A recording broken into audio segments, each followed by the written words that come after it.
بسم اللہ الرحمن الرحیم۔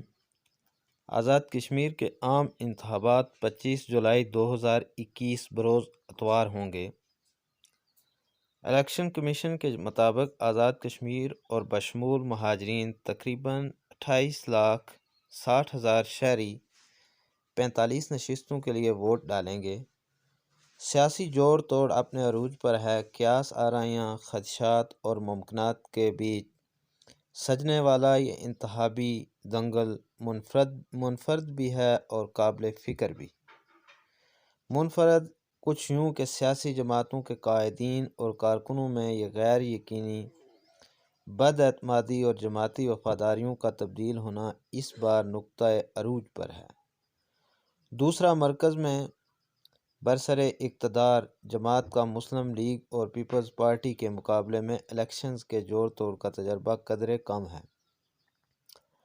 آزاد کشمیر کے گلی کوچے، سرکاری اور نیم سرکاری ادارے اور سماجی رابطے کے پلیٹ فارم سیاسی بحث و مباحثے، پیشن گوئیوں، تجزیوں اور تبصروں سے اٹے پڑے ہیں۔ لوگ رائج الوقت سیاست کے اصولوں، قوانین اور رویوں سے شدید نالاں بھی نظر آتے ہیں، تاہم الیکشن سے لاتعلقی اس لیے نہ رہ سکیں کیونکہ دوسرا کوئی آپشن بھی دستیاب نہیں ہے۔ جمہوریت کے سنہری اصول اور روایات برادری کے جن، پیسے کی چکا چوند، ذاتی مراسم اور بااثر حلقوں سے تعلقات کی بھینٹ چڑھ گئے۔ سیاست جو اعلیٰ اقدار کی نگہبان اور ضامن ہوتی ہے، اب وہی معاشرتی ناہمواری اور تقسیم بندر بانٹ اور آمرانہ طرز عمل کو پروان چڑھانے کا ذریعہ بن رہی ہے۔ سیاسی جماعتیں بتدریج زوال پذیر، عوام سے دور، ان کے مسائل سے عاری، طاقت کے حصول کی خاطر مختصر راستوں کی تلاش میں سرگرداں ہیں۔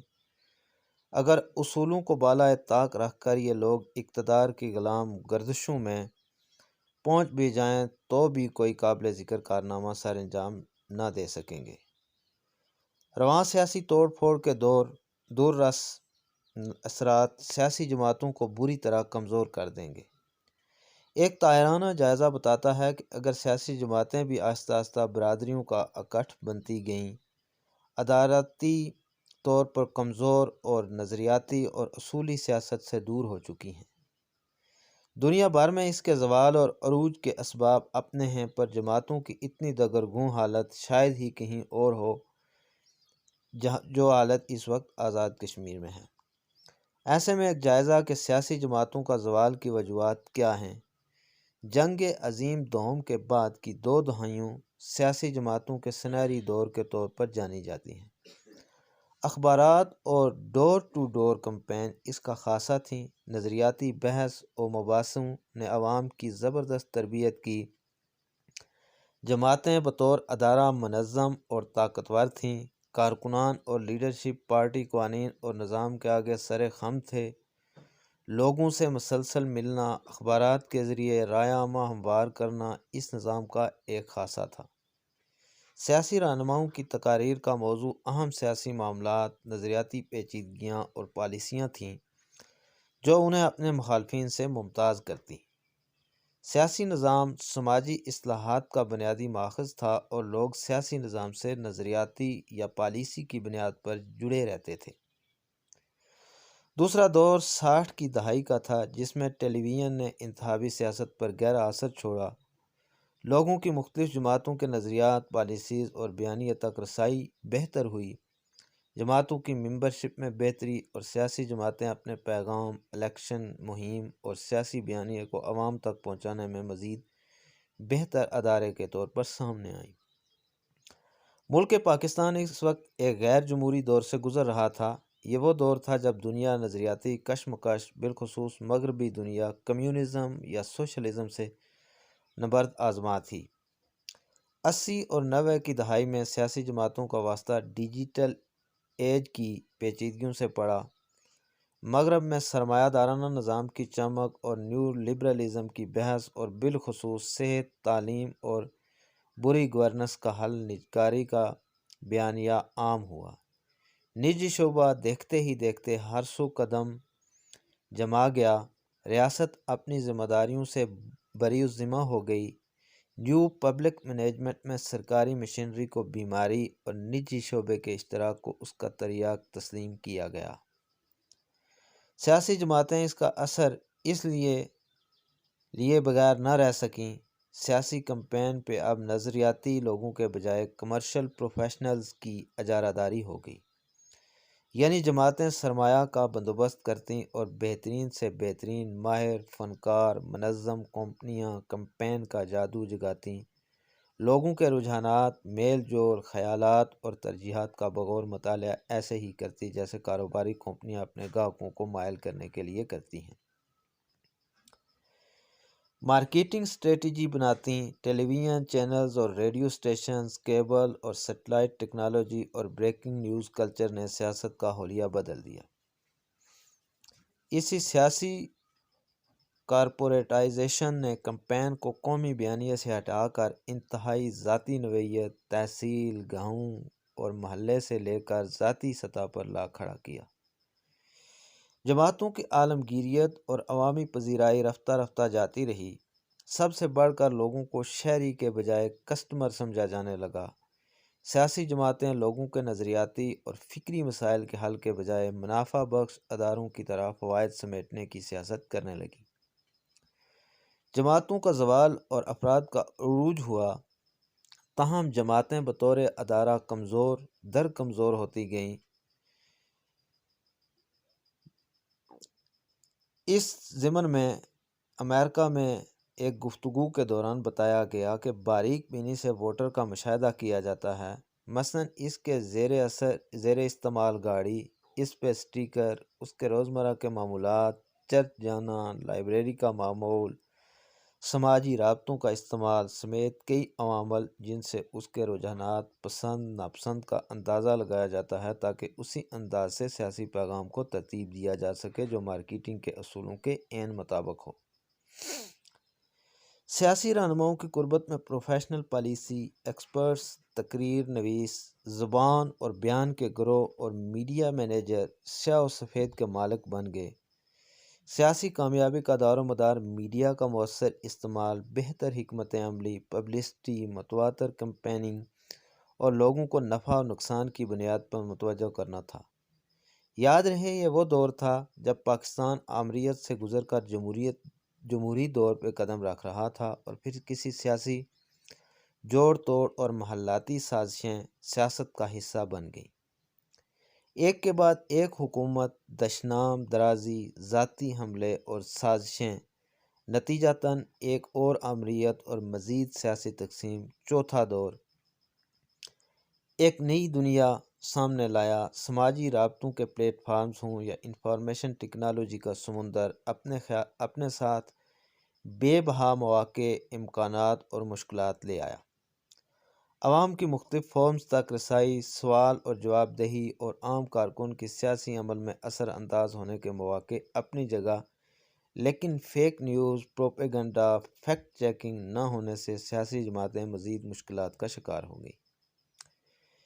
اسی تناظر میں اگر آزاد کشمیر الیکشنز کو دیکھا جائے تو یہ بجا ہوگا کہ اب سیاست کی پہچان بااثر افراد ہیں، نہ کہ سیاسی جماعتیں۔ جماعتیں محض ٹکٹ کے حصول کا ذریعہ ہیں اور کچھ نہیں۔ الیکشن لڑنے والے انفرادی ووٹ، برادری، پیسہ اور ذاتی تعلقات پہ جانچے اور پرکھے جاتے ہیں۔ جو سیاست لوگوں کو جوڑتی تھی وہ ذات، برادری، قبیلہ اور علاقائی تقسیم کا محرک بن گئی۔ تقریباً اکثریتی جماعتیں بطور ادارہ قابل رحم حالت کو پہنچ چکی ہیں۔ سیاست میں ترقی کا ذریعہ سیاسی تربیت رہی، نہ سیاسی وفاداری اور قائدانہ صلاحیت۔ نظریاتی وابستگی جیسے قصہ پارینہ بن گئی ہو۔ پاکستان پیپلز پارٹی بائیں اور جماعت اسلامی دائیں بازو کی جماعتوں سے اب بھی کچھ نظریاتی کارکنوں کی امیدیں جڑی ہیں اور شاید کچھ رمق باقی ہے، پر پلوں تلے کافی پانی بہہ چکا۔ اللہ ہی ہماری حالت پر رحم فرمائے۔ بطور ادارہ جماعتوں کی ابتری کا اندازہ اس بات سے لگایا جا سکتا ہے کہ شاید ہی کوئی منظم بحث جماعتوں کے اندر جمہوریت، معیشت، عالمی سیاست یا حقیقی مسائل پہ ہو۔ بحث کے موضوع جماعتوں کی تقسیم، دھڑے بندی، طاقتور حلقوں کی نظر کرم اور ذاتی پسند اور ناپسند سے بڑھ کر کچھ نہیں۔ اصولاً عام ورکرز کو پارٹی قیادت چننے کا حق ہوتا ہے اور اس کا طریقہ کار واضح ہے۔ دنیا کے بیشتر ممالک میں عام کارکنان کو پارٹی لیڈرشپ چننے کا حق ہوتا ہے۔ ہماری زیادہ تر سیاسی جماعتیں انٹرا پارٹی ڈیموکریسی کے کسی بھی معیار پر پورا نہیں اترتی۔ چنانچہ بالغ نظر لیڈرشپ پروان چڑھ نہ سکی، بلکہ لوگ مناسب نظام نہ ہونے کے باعث شارٹ کٹ کی تلاش میں سرگرداں ہیں۔ نتیجتاً سیاسی تربیت کے تمام پلیٹ فارمز جو بات چیت سے لے کر عوامی مسائل، فیصلہ سازی اور کنفلکٹ ریزولیشن اور لیڈرشپ کی تربیت کرتے، وہ اب رائج الوقت سیاست کی بینچ چڑھ کر دم توڑ گئے ہیں۔ رہی صحیح کسر بلدیاتی نظام کی کمی نے نکال دی۔ تقریباً 50% سے زائد موجودہ سیاسی لیڈرشپ جو خود لوکل باڈیز کے نظام سے آئی، وہ اسی کی بحالی کے خلاف ہے۔ سیاسی جماعتوں کی مالی حالت کی ابتری بھی عیاں ہے۔ دفاتر نہ ہونے کے برابر اور منظم ریکارڈ کیپنگ کا نظام عنقا ہے۔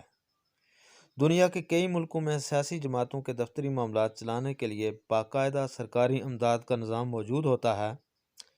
شاید اسی وجہ سے وہاں سیاسی جماعتیں آج بھی بطور ادارہ قائم اور دائم ہیں۔ مالی مدد کا مربوط نظام نہ ہونے کے باعث ذاتی سرمایہ کلیدی حیثیت اختیار کر گیا۔ انہی اسباب کی بدولت نوجوان نسل کسی سیاسی عمل سے گزرنا چاہتی ہے، کسی سیاسی عمل سے اگر گزرنا چاہتی ہے، نہ ہی اس کے پاس اس کی شفافیت پہ یقین رکھتی ہے۔ ایک نئی سیاست کی طرح ڈالنی ہوگی۔ جماعتوں کو بطور ادارہ مضبوط کرنا ہوگا۔ انٹرا پارٹی ڈیموکریسی کا شفاف نظام لانا ہوگا۔ مالی شفافیت سے بنیادی ڈھانچے کو مضبوط کرنا ہوگا۔ جماعتوں کے اندر تربیت، لوگوں کی استعداد سازی کا بندوبست کرنا ہوگا۔ کارکنان کو عزت بخشیں، جماعتی وابستگی کو مقدس مانیں، عصر حاضر کی سیاست کو سائنسی بنیادوں پہ گامزن کریں، ذات، برادری، علاقائی تقسیم کی حوصلہ شکنی کریں۔ بصورت دیگر سیاسی جماعتیں لوگوں سے دور، مزید کمزور اور رہی صحیح ساکھ سے بھی محروم ہو جائیں گی۔ لوگ ذاتی حیثیت میں سیاست کریں گے۔ ہر دوسرا شخص اپنے آپ کو عوامی رہنما کے طور پر پیش کرے گا، اور وہ وقت دور نہیں جب ہر حلقے میں درجنوں غیر سیاسی آزاد امیدواران ہوں گے اور جماعتیں اپنا وجود تک کھو بیٹھیں گی۔ اور آج بھی اگر ہم اس چیز کا اندازہ لگائیں تو اس وقت بھی آزاد کشمیر میں سیاسی جماعتوں کے پلیٹ فارمز کے علاوہ بے شمار آزاد امیدوار انتخابی میدان میں برسرِ پیکار ہیں، اور اگر یہی طریقہ رہا تو ایک دن ایسا بھی آ سکتا ہے کہ باقاعدہ سیاسی جماعتوں کا وجود ختم ہوتا ہوا نظر آئے گا۔ یقیناً آپ کو ہماری یہ ویڈیو اچھی لگی ہوگی، کیونکہ آزاد کشمیر میں الیکشن کا دور ہے اور سیاسی گہما گہمی ہے۔ اسے سنیے، اس پہ غور کیجیے اور اسے دوسروں کے ساتھ ضرور شیئر کیجیے۔